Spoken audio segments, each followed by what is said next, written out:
नमस्कार दोस्तों, स्वागत है आप सभी का सीजीपीएससी नॉलेज हब के इस यूट्यूब चैनल पर, जहां पर हम बात करने वाले हैं छत्तीसगढ़ के दो और नए जिलों के बारे में जो कि 9 सितंबर 2022 को अस्तित्व में आ रहे हैं। जिसमें 32वां जिला है आपका मनेन्द्रगढ़, भरतपुर, चिरमिरी जो आपका मिलेगा, और दूसरा आपका मिलेगा शक्ति। तो ये दोनों जिले जो है क्रमशः 32वें या 33वें जिले के रूप में जो है हमारे सामने हमारे छत्तीसगढ़ के में जो है शामिल होने वाले हैं। तो इन्हीं के बारे में बात करेंगे, हल्का हल्का परिचय लेते चलेंगे और कुछ इंपॉर्टेंट पॉइंट है जिसको डिस्कस करते हुए चलेंगे। तो चलिए आगे बढ़ते हैं। इससे पहले आप सब्सक्राइब कर दीजिएगा हमारे चैनल को और ज्यादा जानकारी के लिए बने रहिएगा। और जो भी आप कंपटीशन एग्जाम की तैयारी करते हैं उसके लिए वीडियोस आते रहती है, तो बिल्कुल आप देखिएगा। उसके अलावा अगर आपको पीडीएफ या फिर करंट अफेयर जैसी चीजें चाहिए या फिर आपको टेस्ट वगैरह चाहिए, तो आप हमारे जो ऐप है वहां पर जाकर जो है देख सकते हैं। अपने जो जरूरत की जो चीजें आपको वहां पे मिल जाएगा। चलिए आगे बढ़ते हैं। बात करें अगर मनेन्द्रगढ़ की, तो मनेन्द्रगढ़ जो जिला है एक्चुअल में बहुत पहले ही 15 अगस्त को जो 2021 को जो 4 नए जिलों की घोषणा हुई थी, उसी समय जो है इसको भी घोषित कर दिया गया था। बाद में फिर एक और जिला जो है आपका खैरागढ़ खदान गंडई वाला जो जिला है वो बाद में आ गया। तो एक 5वां जिला, यानी कि टोटल नए जिलों में अगर बात करें तो 5 नए जिले जो है छत्तीसगढ़ में इस साल शामिल हुए हैं। सितंबर लगते ही इनके जो बनने की प्रक्रिया है वो जल्दी जल्दी शुरू हो गई है। तो बात अब मनेन्द्रगढ़ की पहले करते हैं। मनेन्द्रगढ़ जिला जो कि आपका सरगुजा संभाग में एक नया जिला बन रहा है, कोरिया से अलग होकर ये जिला बनने वाला है। तो ये 32वां जिले के रूप में अस्तित्व में आ रहा है। जो भूपेश बघेल जी हैं वो जाकर यहाँ पे क्या करने वाले हैं, उद्घाटन इसका करने वाले हैं। तो थोड़ा सा इसके बारे में डिटेल पढ़ लेते हैं। तो पहले बात करते हैं घोषणा की 15 अगस्त 2021 को हुआ था। मुख्यमंत्री जी ने ही घोषणा किया था स्वतंत्रता दिवस के भाषण के अवसर पर। अधिसूचना इसकी आई थी 11 नवंबर 2021 को। याद रखिएगा 11 नवंबर 2021 को इसकी अधिसूचना आई थी और इसके निर्माण की तिथि है 9 सितंबर 2022, यानी कि आज ये 32वां जिला क्या होने वाला है, बनने वाला है बोल सकते हो, या बन गया है बोल सकते हो आप इस चीज को। 3 लाख की आबादी है, या इसमें शामिल तहसीलें जो है 6 तहसीलें मिलेंगी। इन 6 तहसीलों में मनेन्द्रगढ़, भरतपुर, चिरमिरी, केल्हारी, खड़गवा और कोटाडोल शामिल है। ध्यान रखिएगा कोटाडोल एक नई तहसील के रूप में इसमें शामिल हो रही है। मातृ जिला इसका कोरिया होगा, क्योंकि कोरिया से जो है ये अलग होकर बन रहा है, और जिला मुख्यालय इसका मनेन्द्रगढ़ ही होने वाला है। विकासखंड की बात करें तो 3 होगा, जिसमें आपका मनेन्द्रगढ़ आएगा, शामिल होगा। उसके अलावा आपका खड़गवा शामिल होगा, याद रखिएगा खड़गवा को भी लेंगे आप। उसके अलावा आपका भरतपुर को लीजिएगा। ये तीनों जो मिला के जो है विकास खंड के रूप में इसमें शामिल होने वाले हैं। उसके अलावा अगर हम बात करते हैं तो मूल नाम, तो मनेन्द्रगढ़ का मूल नाम एक्चुअल में कारी माटी था। ये एरिया जो है कोयले के लिए प्रसिद्ध था, जिसके कारण ये इस एरिया की जो मिट्टी है वो काली दिखाई देती थी, जिसका नाम कारी माटी पड़ गया। धीरे धीरे जो है जब यहाँ पे बलेन शासकों का शासन हुआ, उसके बाद धीरे से ही एक राजा हुए, बोल सकते हो महेंद्र प्रताप सिंह देव, या फिर राजा के बेटे बोल सकते हो, तीसरी संतान थी उनकी, तो उन्हीं के नाम पे इसका नामकरण मनेन्द्रगढ़ कर दिया गया। तो महेंद्र प्रताप सिंह देव के नाम पे मनेन्द्रगढ़ इसका पड़ा हुआ है। जनजाति यहाँ पे कोल, कोलम, उरांव, भील, भीलमीन आदि जो है दिखाई देते हैं। उसके अलावा अगर हम बात करें तो इसका थोड़ा सा हम देखते हैं, मैप व्यू में देख लेते हैं थोड़ा सा, उसके बाद कुछ और डिस्कस करेंगे। जैसे छत्तीसगढ़ का ये मैप है जिसमें कोरिया को लिया हुआ है। इसमें एक ऐसा मैप काट के हम क्या बना सकते हैं, आपका जो मनेन्द्रगढ़, भरतपुर, चिरमिरी वाला जो जिला है वो, यानी कि एमसीबी जो है आपका बन सकता है। अब बात करें थोड़ा सा तो इसका फोकस करने वाला जो मैप है वो ले लेते हैं एमसीबी का। ये थोड़ा सा लिखा हुआ जो है आपका अपोजिट वे में है, इसको आप मनेन्द्रगढ़, चिरमिरी, भरतपुर करिएगा, एमसीबी ये सीक्वेंस में रहेगा। ध्यान रखिएगा क्या है कि इस जिले में जो है सारे तहसीलों का नाम डाल डाल के थोड़ा सा कंफ्यूज हमारे लिए कर दिए रहते हैं, तो थोड़ा आगे पीछे हो जाता है। पर ध्यान रखिएगा मनेन्द्रगढ़, चिरमिरी, भरतपुर ऐसा पूरा लिखाएगा। चलिए ये मैप जो है ऑफिशियल मैप से ही मैंने इसको रेप्लिका बनाया हुआ है। इस पर थोड़ा सा तहसीलें खींच लेते हैं। जैसे ये पहला आपको दिखेगा, ये तहसील होगा भरतपुर। भरतपुर की बात करें तो भरतपुर के साथ साथ जनकपुर को याद रखना है, ये काफी इंपॉर्टेंट है क्योंकि रामायणकालीन स्थलों में से एक है। उसके अलावा इस एरिया में काफी ज्यादा पहाड़ी वगैरह मिलेगा, और आपका जो है बनास वनास का जो है नदी यहाँ पे प्रवाहित होती दिख जाएगी, और जिसमें रामदा जलप्रपात भी आपको देखने को मिल जाएगा। भरतपुर एरिया में आपका सीतामढ़ी, हरचौका वगैरह मिल जाएगा, जिसमें सीता की रसोई के लिए प्रसिद्ध है। तो आप देख सकते हैं इसका डला हुआ भी है एमसीबी का जो जिला परिषद उसमें भी मिल जाएगा आपको। उसके अलावा बात करें एक और तहसील की, तो कोटाडोल नए तहसील के रूप में आएगा। कोटाडोल के एरिया में अगर आप देखोगे तो कोटाडोल के एरिया में आपको एक घाघरा मिलेगा जो रॉक पेंटिंग के लिए प्रसिद्ध है, और कोटाडोल में अशोक की मूर्ति के लिए प्रसिद्ध है। एक्चुअल में अशोक का जो है यहाँ पे सारनाथ का स्तंभ का एक चिन्ह मिला हुआ, जिससे कहा जा रहा है कि कोटाडोल में जो है अशोक का आगमन हुआ था। जो मूर्ति मिली है वो अशोक की ही है। उसके अलावा केलहारी एक नई तहसील है, काफी ज्यादा कोयले वैले के लिए इस क्षेत्र में प्रसिद्ध है। बात करें मनेंद्रगढ़ की, तो मनेंद्रगढ़ एक प्रसिद्ध तहसील यहाँ पे मिलेगा। मनेंद्रगढ़ तो काफी ज्यादा प्रसिद्ध है, फॉसिल पार्क के लिए अभी इस साल चर्चा में रहा है, तो बिल्कुल इसको देख लीजिएगा आप। फॉसिल पार्क क्योंकि बहुत ही ज्यादा इंपॉर्टेंट रहा है, जहां पर साहनी इंस्टीट्यूट ने पूरा रिसर्च किया हुआ है। और अगर फॉसिल पार्क की बात करें तो हसदेव हंसिया नदी के संगम पे ही आपको दिखेगा। अमृतधारा जलप्रपात भी इस एरिया में मिल जाएगा। अगर पूरा एरिया की बात करेंगे हम, तो इसमें आपको एक तो मिलेगा जो आपका सड़क है NH43, वो तो दिखेगा ही दिखेगा। उसके अलावा आपको ये रेलवे लाइन भी दिख जाएगी, इस मनेंद्रगढ़ से होते हुए दिख जाएगी, है ना।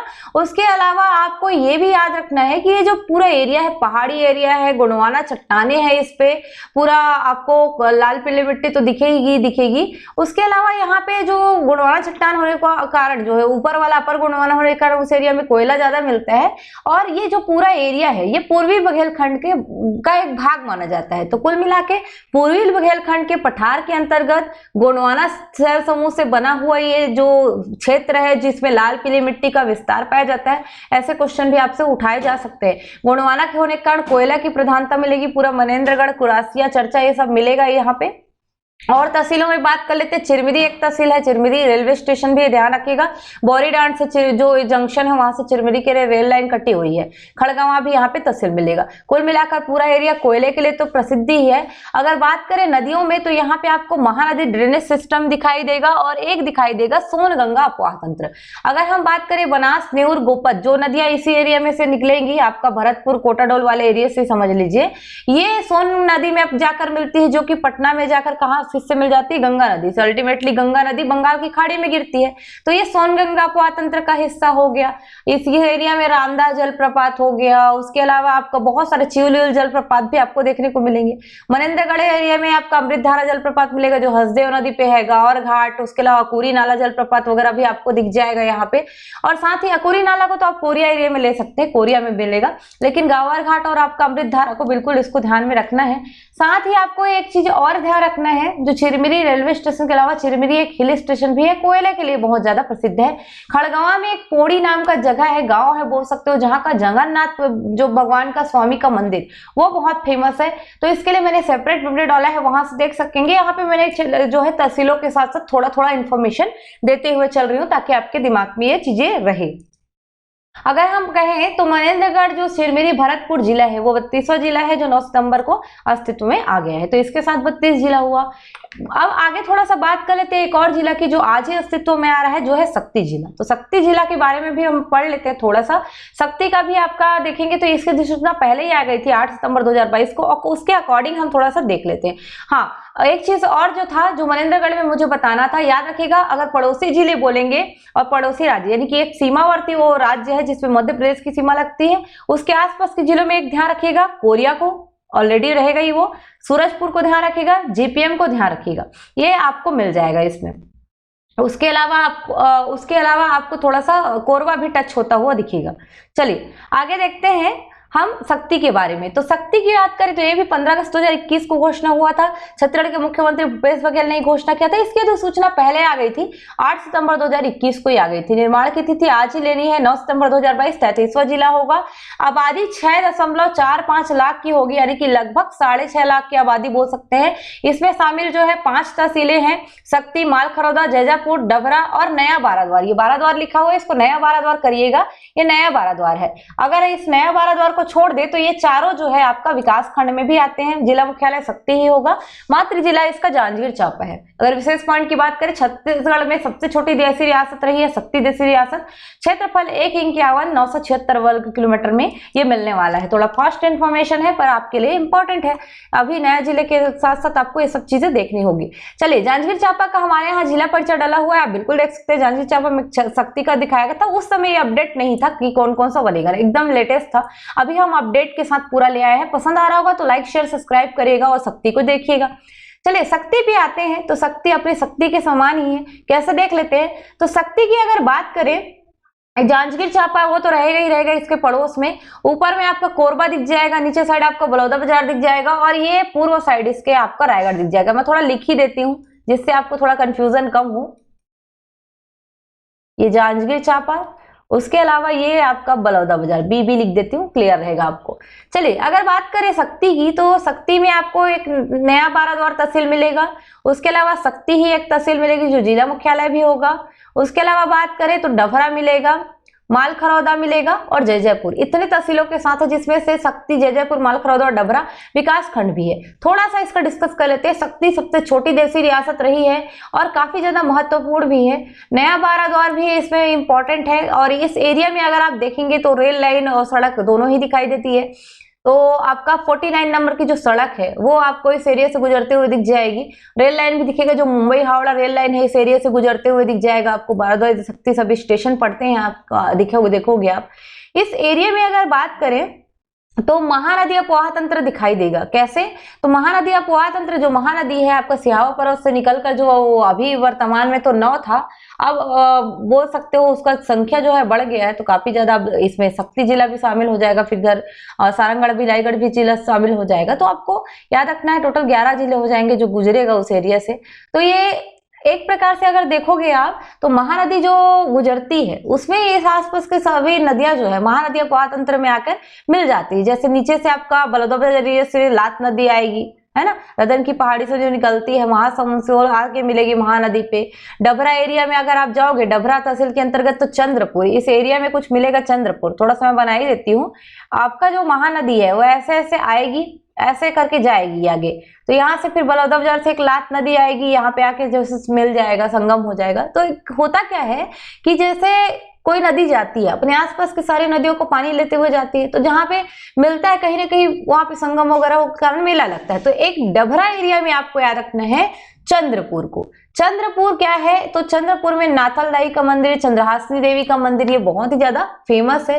डभरा में याद रखना है किरारी गांव। किरारी में काष्ठ स्तंभ मिला हुआ है सातवाहन वंश का, जिसमें उसके प्रभागों का वर्णन किया गया है, जो वर्तमान में रायपुर के महंत घासीदास, याद रखिएगा गुरु घासीदास नहीं, महंत घासीदास संग्रहालय वहां पे संरक्षित रखा गया है। यहीं पे बालपुर भी मिलेगा इसी एरिया में, जहां पे चित्रकारी के लिए फेमस है, पेंटिंग के लिए खासकर। और वहां से आपका हमारे पांडे ब्रदर, मुकुटधर पांडे, बंशीधर पांडे, लोचन प्रसाद पांडे की जन्मस्थली रखी रही है बालपुर। तो बिल्कुल ध्यान रखिएगा, चित्रकारी के लिए फेमस है। बात अगर शक्ति की करें तो शक्ति देशी रियासत होने के साथ साथ इस एरिया में एक अड़भार भी पड़ता है, जहां पे अष्टभुजी माता का मंदिर है, जो कि आपका केंद्र संरक्षित स्मारक भी है। साथ ही अड़भार को नया तहसील बनाए जाने की घोषणा भी की गई है। बाकी जयजयपुर, मालखरौदा तो मिलेंगे ही। बाराद्वार के साथ साथ इस एरिया में याद रखिएगा शक्ति एरिया में गुंजी भी पड़ता है। गुंजी ऋषभ तीर्थ के लिए फेमस है, यानी कि ये जैन धर्म का भी एक स्थल है। तो शक्ति का एक सामान्य परिचय 33वें जिले के रूप में, और आपका एमसीबी के जो जिला है उसका बारे में यहाँ पे हमने जो एक वीडियो लाई हुई है। सेपरेट कुछ वीडियो डाले हुए हैं, उस समय वो पूरे अपडेट नहीं हुए थे, लेकिन ये अपडेटेड वीडियो है, इसको ध्यान रखिएगा और बिल्कुल अच्छे से इसको पूरा एक बार रिवाइज कर लीजिएगा, पढ़ लीजिएगा। और भी जानकारी इस पर हम लाते रहेंगे। और जब हम हमारा एक बहुत जल्दी एक जो है आप लोग के लिए एक कोर्सेस आने वाले हैं, समझ लीजिए, तो उसमें भी आपको ये सारी चीजें मिलेंगी, पूरे डिटेल से मिलेंगी। तो सभी चीजें हैं। और एक चीज और मैं बता दूं, ये जो एरिया है, इस एरिया में आपका लाल पीली मिट्टी मिलेगा, साथ ही कड़प्पा चट्टान मिलता है, जिसके कारण यहाँ पे चूना डोलोमाइट इसका ज्यादातर दिखेगा आपको। जैसे डभरा बाराद्वार हो गया, चूना पत्थर के लिए फेमस है। बाराद्वार हो गया, आपका शक्ति हो गया, इधर एरिया में डोलोमाइट वगैरह जो है ज्यादातर देखने को आपको मिल जाएगा। तो ये ध्यान रखिएगा, इस चीज को भी काम का है आपका, है ना। तो इसी के साथ जो है हम आज का तो वीडियो जो है ओवर करेंगे, पर याद रखिएगा आपको ये जिलों के साथ जो है आपको जो पूरा मैप है वो भी एक बार देखते हुए आपको चलना है। चलिए देख लेते हैं। हल्की से आपको थोड़ी ब्लर इमेज दिख रही होगी, पर ध्यान रखिएगा अब कुछ इस तरीके से छत्तीसगढ़ का मैप जो है हो गया है। तो इस तरीके से 33 टोटल जिले जो है हमारे छत्तीसगढ़ में बन चुके हैं। अब 33 जिला के साथ साथ अब 36 जिला कब बनता है ये देखने वाली बात होगी, क्योंकि हमारे जो वर्तमान गवर्नमेंट है उसने लक्ष्य रखा है छत्तीसगढ़ में 36 जिले का। तो आप बिल्कुल इसके लिए आप जो है बने रहिए हमारे साथ, हम नए नए वीडियो जो है आपको लाते रहेंगे और आपको जो है काफी ज्यादा नॉलेज जो है यहाँ से मिलते रहेगी। तो बिल्कुल बने रहिएगा। चलिए आज के लिए विदा लेते हैं। धन्यवाद। जय जोहार, जय श्री राम। पसंद आया होगा तो शेयर कर दीजिएगा, सब्सक्राइब जरूर करिएगा चैनल को।